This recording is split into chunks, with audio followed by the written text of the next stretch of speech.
हरे कृष्णा। प्रत्येक वर्ष आने वाली अश्विन मास की शुक्ल पक्ष की पूर्णिमा को शरद पूर्णिमा के नाम से जाना जाता है। ये अत्यंत विशेष दिन है जिसका नाम सिर्फ धार्मिक अपितु आध्यात्मिक, शारीरिक, सामाजिक, वैज्ञानिक महत्व भी है।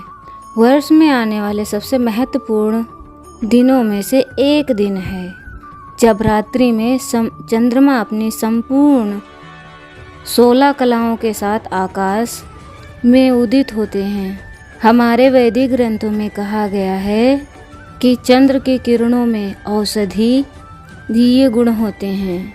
इसलिए पृथ्वी पर जितने भी धान्य, फल, फूल, पत्ते इत्यादि उगते हैं उन सब के अंदर जो रस है चंद्रमा के प्रकाश से ही आता है।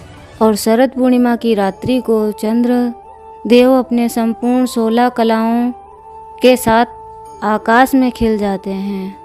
इस दिन चंद्र की किरणों में सबसे अधिक औषधीय गुण पाए जाते हैं। इसलिए मनुष्य के स्वास्थ्य के लिए भी ये शरद पूर्णिमा का दिन अत्यंत महत्वपूर्ण माना गया है। आयुर्वेद के वैद्य और आचार्यगण इस दिन अनेक औषधियों का निर्माण चंद्रदेव की इस चांदनी में करते हैं। कहते हैं कि इस रात्रि में जो चंद्र देव की किरणें धरती पर गिरती हैं उसमें अमृत होता है। तो चलिए आज अत्यंत शरद पूर्णिमा के इस उपलक्ष्य पर हम इसी से जुड़ी हुई एक पौराणिक कथा का श्रवण करते हैं। ये कथा है भगवान श्री कृष्ण और उनकी सर्वश्रेष्ठ भक्त ब्रज की गोपियों के साथ जुड़ी हुई। और शरद पूर्णिमा के दिन ही भगवान श्री कृष्ण ने महारास नृत्य लीला की थी। यह उस समय की बात है जब भगवान श्री कृष्ण की आयु 8 वर्ष की हो चुकी थी। उस दिन एक दिन शरद ऋतु की रात्रि में जब चंद्रमा अपनी पूर्ण 16 कलाओं के साथ आकाश में उदित हुए थे और चारों ओर उनकी मधुर चांदनी बिखरी हुई थी और अनेक पुष्पलताएं इस सुगंधित वातावरण में पर नृत्य कर रहे थे। भंवरे अपने सुगंध प्रसारित करते हुए अनेक पुष्पों पर विहार कर रहे थे। और तब श्री कृष्ण को याद आया कि जिस प्रकार वृंदावन की गोपियों ने उन्हें पति के रूप में प्राप्त करने के लिए देवी कात्यायनी पूजा, आराधना, व्रत किया।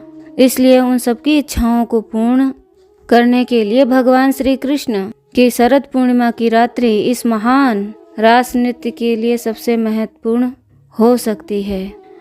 भगवान श्री कृष्ण पूर्ण पुरुषोत्तम भगवान हैं और वे सभी इच्छाओं से और प्रकृति के परे हैं, लेकिन वे अपने भक्तों की इच्छा की पूर्ति के लिए स्वयं को माध्यम बनाते हैं। और उस शरद पूर्णिमा के दिन अपने भक्तों की इच्छा को पूर्ण करने के लिए उन्होंने ब्रज गोपियों के साथ महारास नृत्य करने की इच्छा प्रकट की थी।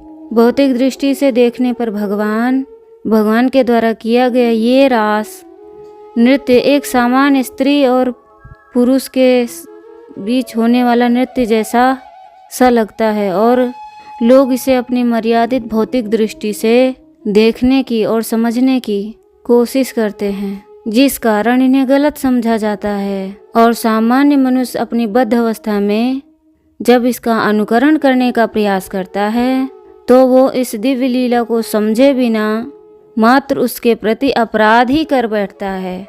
इसलिए भगवान के इस रास लीला नृत्य को हमें कभी भी साधारण नहीं समझना चाहिए। भगवान स्वयं सभी प्रकृति के गुणों से ऊपर हैं। उनके अंदर हमारे जैसे कोई भी भौतिक विकार नहीं हैं।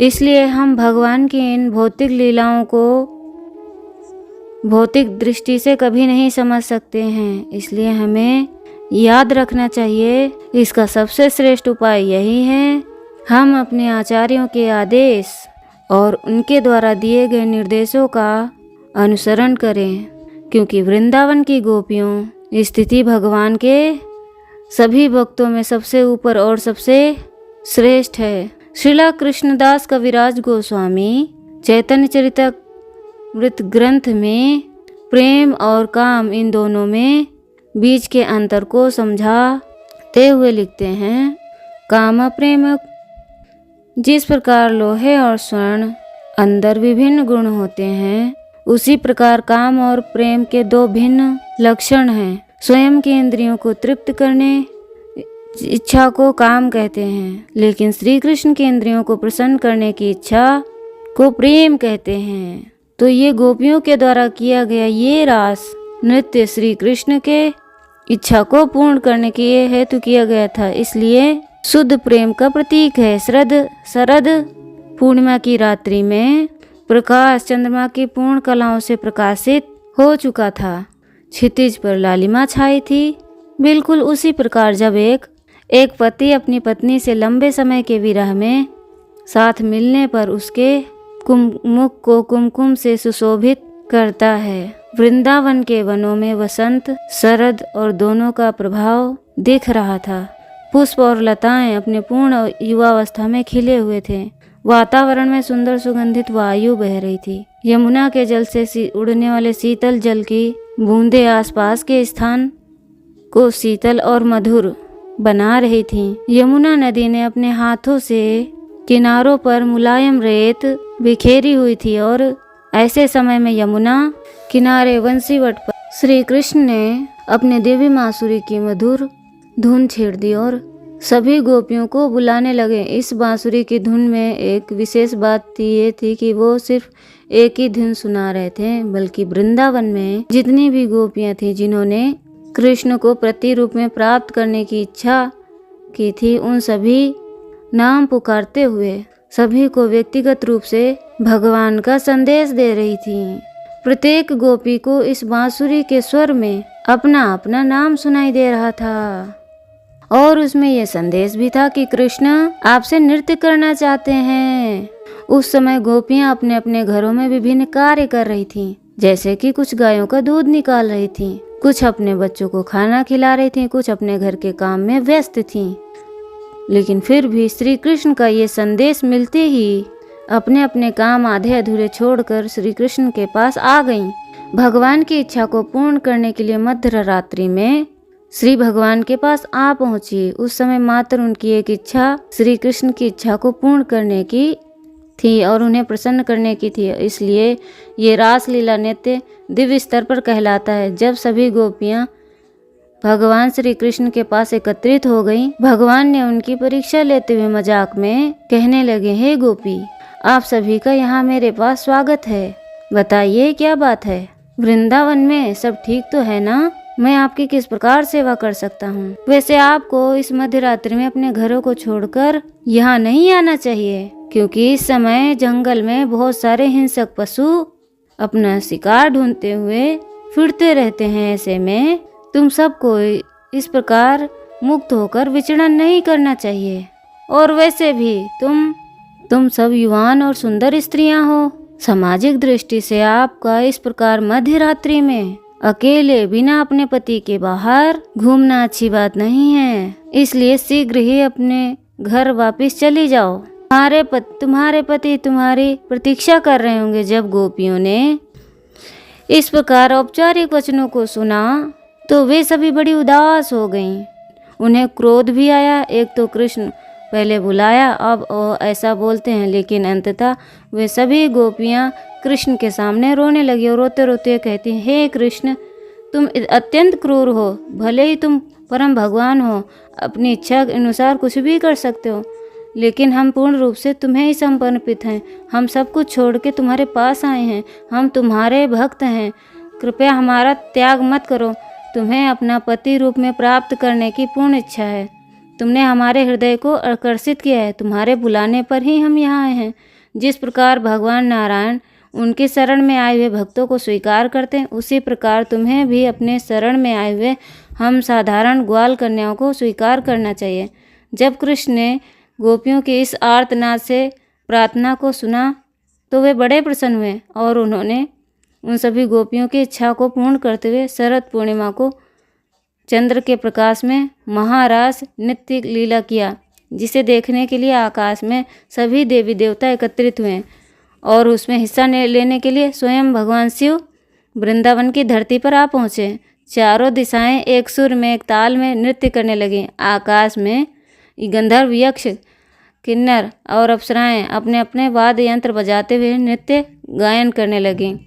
भगवान के इस दिव्य आध्यात्मिक अलौकिक लीला को देखकर सभी लोगों के वासी पुष्पों की वर्षा करने लगे और ये रास नृत्य शरद पूर्णिमा के इसी रात्रि में हुआ। ब्रह्मा के इस एक रात्रि तक चला था। इसलिए भगवान की लीला को हम याद करते हुए समझ सकते हैं कि भगवान श्री कृष्ण अपने भक्तों पर कृपा करने के लिए, उनकी इच्छा को पूर्ण करने के लिए सदैव तत्पर रहते हैं। और उनके सभी भक्तों में श्रेष्ठ गोपियाँ वृंदावन की, और उसी गोपी भाव में श्री चैतन्य महाप्रभु गाते हैं, अर्थात मात्र सिर्फ एक श्री कृष्ण अतिरिक्त मेरे कोई प्राणनाथ नहीं। वे ही सदैव बने रहेंगे, चाहे वे मेरा आलिंगन करें अथवा दर्शन ना देकर मुझे आहत करें। वे नटकर कुछ भी क्यों ना करें, वे सब कुछ करने के लिए स्वतंत्र हैं, क्योंकि वे मेरे नित्य आराध्य प्राण नाथ हैं। गोपियों को सामान्य समझने वाले लोगों को ये समझना चाहिए कि वृंदावन की गोपियाँ कोई सामान्य स्त्रियाँ नहीं थीं। वे भगवान के शुद्ध भक्त और नित्य पार्षद थीं, जिनके लिए श्री कृष्ण ही एकमात्र स्वामी थे। उनकी एक इच्छा को पूर्ण करना मात्र उनके जीवन का लक्ष्य था और उनका किसी भी प्रकार से सेवा करना ही उनका नित्य धर्म था। और जब भी द्वारिका में भगवान किसी भी रानी अपने पति श्री कृष्ण के सिर दर्द को ठीक करने के लिए अपने चरण धूलि को देने से मना कर दिया था कि सिर्फ इस भय से कि कहीं उन्हें नरक में ना जाना पड़े।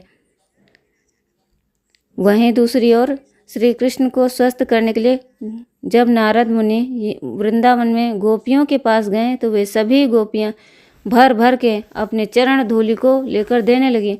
वे जानते थीं कि ऐसा करने से उन्हें नरक की यातना भुगतनी पड़ सकती है, लेकिन वे फिर भी श्री कृष्ण को स्वस्थ करने के लिए कई जन्मों तक ऐसे नरक की यातना को सहन करने के लिए तैयार थीं। और यही है वास्तविक प्रेम, जिसमें स्वयं की नहीं कृष्ण की इंद्रियों को तृप्त करने की एकमात्र इच्छा होती है।